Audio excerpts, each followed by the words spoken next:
Okay, so for now, let's just ignore the very obvious fact that Jill Stein is bought and paid for by Putin, since that's pretty much common knowledge at this point. You can feel free to watch the insane clip below where she flat out refuses multiple times to call him a war criminal, even though she's literally sitting at a table with him there. I mean, like, you know how hard it is to get close to that? Actually, you know what? Let's watch it again.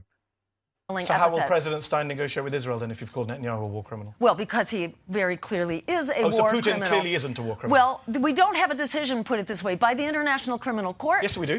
Yes, actually, actually you're wrong. There's an arrest warrant for Putin. There isn't yet an arrest warrant for Netanyahu. So why is Putin not a war criminal but Netanyahu is? Yeah. I think they both are. You don't. Let me say this. We are sponsoring that war. We are sponsoring Netanyahu. That's our war. He is.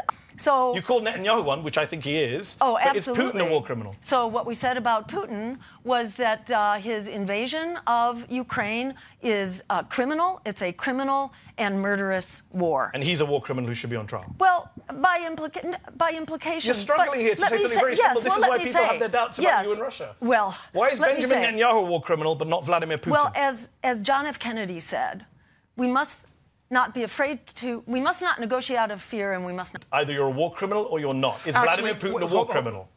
In so many words, yes, he is. I don't know what so many words are. Butch, is Vladimir Putin a war criminal? Let me say that whatever you think he is, if you want to pull him back. What I think. I'm asking what you think. You're running for president. If you are a world leader, you don't begin your conversation by calling someone a war criminal unless So why you have you called Biden and Netanyahu war criminals? Because we have a clear strategy, and we have a very.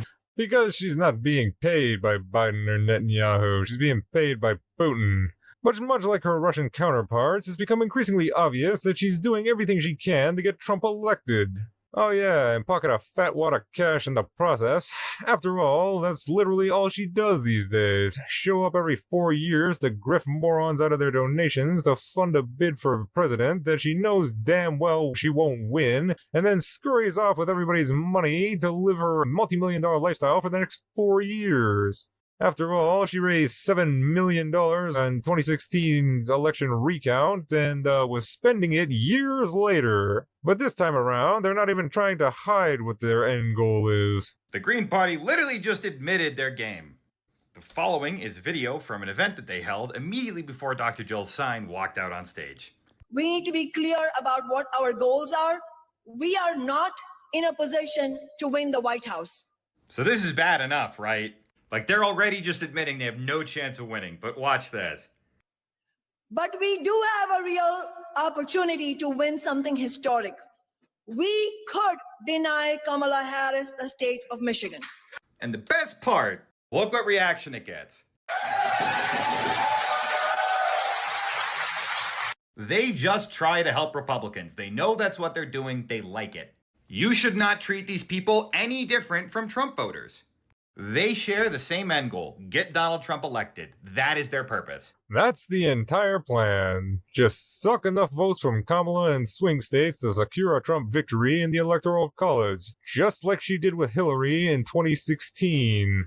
There's Trump's margin of victory over Clinton, and there's Jill Stein's vote tally there. 1.7% to 0.23% in Michigan. 0.8 to 0.7 in Pennsylvania, 1.4 in Wisconsin to 0.77 total. Yeah, literally a spoiler.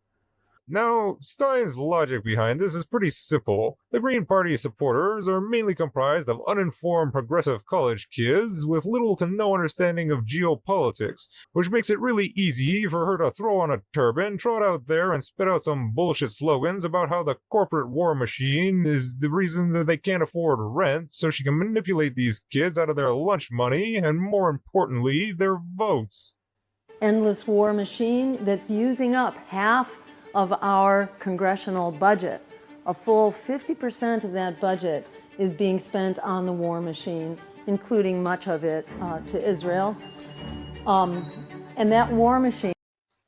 The Green Party supporters' logic is equally simple, but more misguided.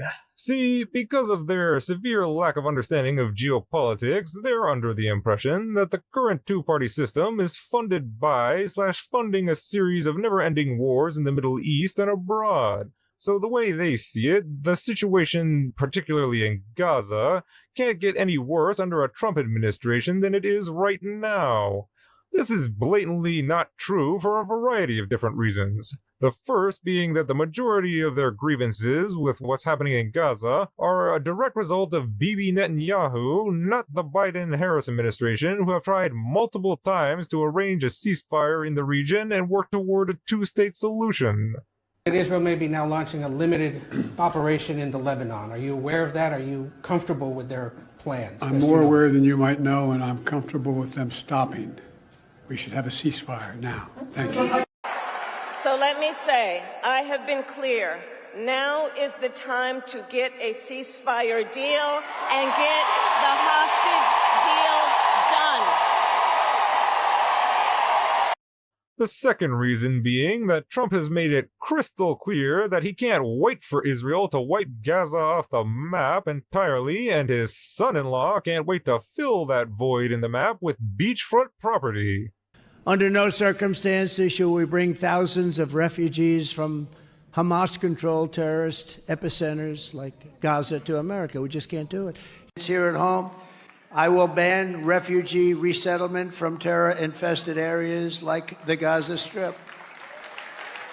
We will restore the travel ban, some people call it the Trump travel ban, and keep the radical Islamic terrorists out of our country. So, number one, they have to finish the job. Israel has to finish that job. They have to finish it quickly, strongly, and they have to get back to life again because it's taking too long. They have to finish the job. You're saying go in, win, and finish. You gotta win. Gotta win. Israel, they don't have the backing that they once had. You'll give it to them. Yeah, I'm good. But they don't have the backing. Even Schumer has become like a Palestinian. Chuck Schumer, Jewish, always strong for Israel. He's become like a Palestinian. We will remove the jihadist sympathizers and Jew haters. We're going to remove the Jew haters who do nothing to help our country. They only want to destroy our country. As waterfront property, it could be very valuable to if people would focus on kind of building up livelihood. It's a little bit of an unfortunate situation there, but I think from Israel's perspective, I would do my best to move the people out and then clean it up. I think proactively recognizing a Palestinian state would essentially be rewarding an act of terror that was perpetrated into Israel. So it's a super bad idea. But back to Jill Stein. Now she knows she can't fund the next 4 years of her life solely on the lunch money she gets from college kids, which is why she cozies up to her billionaire buddies Trump and Putin that see her as a useful tool that they can use for their end goals, which is why she's been trying to align herself with Trump allies and even appearing on MAGA podcasts saying that she would consider pardoning the Jan 6 rioters. The next question I have here is about January 6th. I'm going to read it because it's kind of a loaded question. Protesters from January 6th have received a combined total of nearly 850 years worth of prison sentences. Individuals like Zach Reel, Joe Biggs, Stuart Rhodes, and Enrique Otario received the longest sentences, ranging from 15 to 22 years. Those are longer than the 4 people who got term sentences at the Nuremberg trials. So my question for you is, why should they serve longer sentences than actual Nazis? And as president, would you commute or not, if not completely pardon all nonviolent January 6 protesters? That's kind of a loaded question there. Yeah. I guess I would have to look more carefully at their actual charges. When I look at January 6th, it was dangerous. People broke laws. They should be held accountable for breaking laws. But whether the sentences were reasonable, I would have to dive more into the weeds than I have done. In the big scheme, I see a lot around January 6th as being blown up for political reasons. And that's also why there's no shortage of stories linking her directly to the Trump campaign, like this one from the New York Times. In 2016, a billionaire backer of Trump, Bernie Marcus, provided support to Jill Stein, the Green candidate, according to people with knowledge of the strategy who said the effort was done with knowledge of some officials from the Trump campaign. How Republicans are trying to use the Green Party to their advantage. Republican efforts to aid the Green Party are not new. In 2016, a billionaire backer of President Trump, Bernie Marcus, the co-founder of Home Depot, provided support to Jill Stein, the Green candidate, according to people with knowledge of the strategy, who said the effort was done with knowledge of some officials at the Trump campaign and its chairman at the time, Paul Manafort. Mr. Manafort was subsequently convicted on 8 counts in unrelated financial fraud trial. Mr. Marcus donated more than $7 million to groups supporting Mr. Trump in 2016. His stalwart backing of Mr. Trump was previously led to calls to boycott Home Depot. Mr. Marcus retired more than a decade ago.